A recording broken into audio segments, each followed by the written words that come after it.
Isang mapagpalang araw po muli sa inyong lahat, mga sir, mga madam. Dito po ako ngayon sa bayan ng Umingan. Ito po yung start ng lupa, yung part na dito sa part na ito. So, dati na nating na-vlog ito, pero vlog po natin ulit. So, dito po ay yung pinaka-start niya pa ganun, tapos pa ganun po siya, nagpa ganun. So, nauna ko pong in-upload yung aerial view nito. Kung napanood ninyo, nauna ko pong na-i-upload yung aerial view niya. Ito ay 11 hectares or 110 square meter. So, tulad ng pagkakasabi ko doon, ito po ay title but kailangan pong i-reconstitute yung kanyang title kasi nung transfer po kasi ay hindi po kumbaga hindi na i-record sa data ng Register of Deeds. So, ang frontage dito mga sir, mga madam ay 650 meters frontage. So, more or less siya.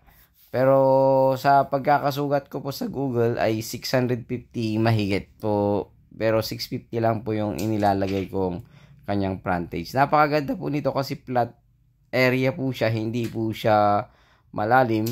Maganda po itong kumbaga investment kasi 200 per square meters lang siya. At the same time, sagot po nila yung pagpapareconstitute sa property. So, ayan, along 2-lane barangay road po siya. Napakaganda po nito.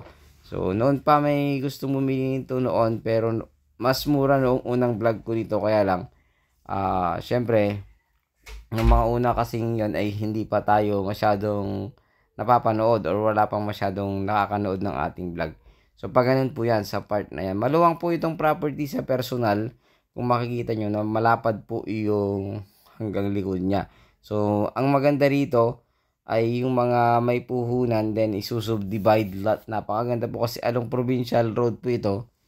At sigurado maraming bibili sa part na ito kung sakasakaling isusubdivide mo kasi hindi siya binaba. At the same time, halos naka-level po siya sa kalsada. Meron mang part na ganyan lang po. Mga ganyan lang yung hindi naka-level sa kalsada.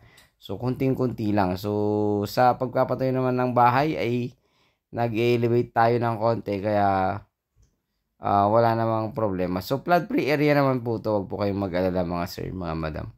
So, ayun. Ulitin ko, bayan ito ng Umingan, Pangasinan. Sukat po nito ay 11 hectares. Titled, pero need i-reconstitute po yung kanyang title sa or copy sa Register of Deeds kasi hindi na i-upload po yung copy niya sa Register of Deeds. So natanong naman na po kung magkano ang gagastusin kaya alam na po ng seller po natin. So yun ang gagawin na lang niya, ipapa-reconstitute na lang po niya iyon pero syempre kailangan niya po ng pagpapareconstitute. So, wala po siyang gagamitin. Kaya, kung magustuhan nyo po ito, magda-down payment po. At the same time, tsaka ipapareconstitute. Gagawa po ng agreement. Kumbaga, purchase agreement. So, ayun. Maganda naman po ito. Wala po kayong pagsisisi. At the same time, na-check naman po lahat. Talagang sa kanila naman po yung binibenta. So, ayun muli. Ito po ay ganyan po yung shape ng property. Ayan, makikita nyo po. Ganyan po siya mula po sa pinanggalingan natin.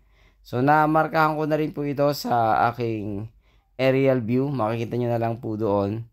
So, napakahaba po ng frontage dito mga sir, mga madam. Sobrang haba po. At, ayun. Kung magustuhan nyo ito, ay pakitawagan nyo po ako sa aking numero nakalagay dyan sa aking screen at yung aking number. Gamit ko po yan sa Viber at WhatsApp. Pwede nyo po akong i-message doon. So, napakahaba ng frontage nito. Kaya hindi na natin nilakad. Actually, pwede natin lakarin. Pero syempre, napakahaba po. So, ayun. Sana ay magustuhan nyo po ito. At pakitawagan nyo lang po ako agad sa aking numero. At sa lahat po ng hindi pa po nakasubscribe sa akin, please like and share and comment naman po. And subscribe sa aking munting channel, Mucha and Joel Lat Vlog. So, ayun muli. At ito po ang inyong lingkod. Ay, huwag po kayong magsawang suportahan na aking munting channel. And ganoon din po sa lahat po ng aming mga naging buyer dyan. Maraming salamat po. So, dito may ano pa po siya. Parang papasok po siya ganun. So, ito yung parang naka-corner lot siya. Magandang property.